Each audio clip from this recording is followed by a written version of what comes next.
Hey, it's Rich from richonmoney.com, and today I'm going to talk to you about my grandma and what she taught me about real estate.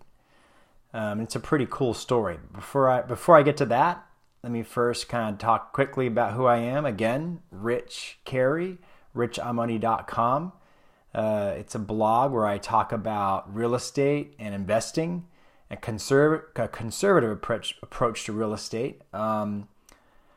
I'm in the military and I've bought 20 houses. I own them all free and clear. I do long distance real estate investing, and I do that with a conservative approach. So if you're interested in that, check out my blog. If you like if you like this story today and it's something that's helpful, then, give me a thumbs up, subscribe, and share this with your friends. And without further ado, let me dive into today's story. I want this to be a short video. So let's get into this. My grandma's story about real estate and what she taught me about real estate. So I have a really deep love for real estate, and I have this blog where I talk about real estate, and I've done lots of podcasts and interviews. People always ask me, what got you interested in real estate? And after answering this question a lot, many times, I finally kind of realized what the main driver was. It was my grandma, and it was her real estate story that inspired me to want to do something with real estate. So let me tell that story. My grandma was the first house hacker that I have ever met in my life. But of course, I met her when I was a child, and I heard her story and understood it probably when I was 5 or 6 years old. But when I heard that story, I didn't know that was house hacking because I didn't know that word. But I knew that what she was doing was like really, really cool. And I knew that it was a smart thing. But the fact that she was house hacking is only part of the story. There's really much more to it than that. And we'll get to that. My grandma grew up poor. She grew up in a part of Los Angeles called Watts. Now, Watts is like, it's like the part of Los Angeles that like rap singers are proud that they grew up in because it's like the roughest part of LA. I think it's in the south part of LA. Famous for gang activity, probably gang shootings, famous for something called the Watts riots. I think it was in 1965, and that was the probably the most destructive riots in the United States up until the Rodney King riots, which I think happened around 91 when I was, I don't want to date myself, never mind, junior in high school. So she grew up in Watts, and when she eventually moved to Glendale, California, just a different part of LA, a little bit nicer, she got married pretty young, and she had 3 children with I'll say my blood grandfather. And I call my blood grandfather because never met the guy. He wasn't much of a family man, and for that reason, he didn't stick around too long. They had 3 kids together, and my grandma adopted a kid, so there's 4 children. When my mom was about 8 years old, my grandfather, who I've never met to this day and really have no interest in meeting, my grandfather, he bolted, he took off, he left. So my grandmother, single mom, raised 4 children on her own in Los Angeles. Not an easy thing to do, with no help from the father. She was frugal. She had to be frugal.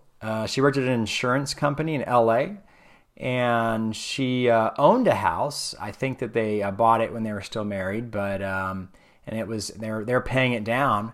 She eventually paid that house off, and it was worth about $36,000. Decent amount of money back then, even a decent amount now. Smart move, grandma. Her car was paid off too, so I'll say that my grandma was frugal, which is awesome. I like to say that I'm frugal too, and I like to preach frugalness. She ran into a dilemma at work where she kind of worked in Glendale, kind of a more downtown LA area, And they were going to move to a place called Costa Mesa, which is a little bit outside of LA and closer to the beach. It's actually an expensive area. If anyone knows the South Coast Plaza, a very expensive mall in Costa Mesa, where all the yuppies and rich people shop. She needed to either commute to Costa Mesa or potentially move closer to Costa Mesa. So her mother-in-law, which is actually, I think we're also talking about the, husband that left's mother, gave her some advice. Ironic that it came from that side of the family, but gave her some advice and said, why don't you buy a four-plex, right? You could buy a four-plex, live in one unit, and rent out the other three. Now, I don't know if that sounds familiar. Yes, it does. That's called house hacking. Very smart tactic. I'll admit, though, I think that's difficult to do in Southern California with the prices of housing there. But that was the advice that she got. She didn't just take care of 4 children at this time.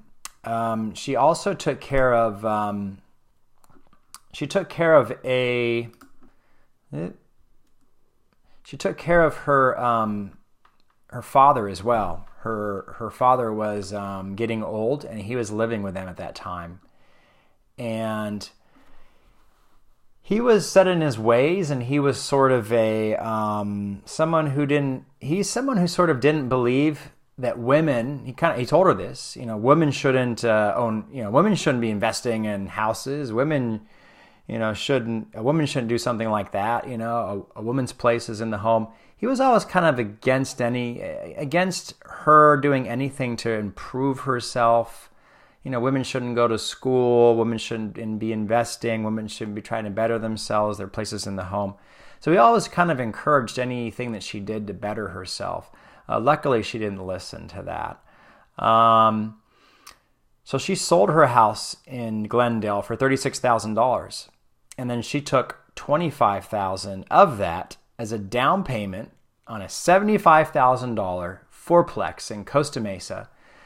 That is a 33% down payment, if my math is right. $25,000 down on a $75,000 four-plex. A lot of money back then. That's actually a lot of money now, $25,000 down. I mean, she was a frugal person, so she had that house paid off. She also had her car paid off. She was in the position to do this, which is awesome. Good for her. Consequently, a lot of her friends and coworkers told her, single mom, I mean, this is really dangerous. You probably shouldn't be investing like this. You could lose everything. Again, luckily she didn't listen to them. She went ahead and took this leap of faith, and I imagine it was very scary. So I asked her about this actually pretty recently because Southern California is not like the awesomest place in the world to buy real estate and then turn around and just rent it out immediately. I wouldn't recommend house hacking there. Just like San Diego, LA, San Francisco as a strategy, the numbers probably wouldn't work. So without a pretty big down payment. So I asked her, how did you do? I mean, were you coming out ahead, with those 3 other units being rented out? Were you breaking even or having any extra money? And she said that she wasn't. She said she spent about 2 years having to kick in $200 a month herself. So she was behind for about 2 years. And then after that, breaking even, and then in the years following, making a small profit. Then you're talking about, making a decent profit in the coming years, and then even building up decent equity as prices of houses get better and the equity builds up there. So she rented to people at church. She tended to be a lenient landlord, which I don't recommend doing. It doesn't always work. But overall, she didn't have serious problems with this arrangement. Several years later, she remarried. She got remarried to a wonderful man who she's still married to today, my grandpa.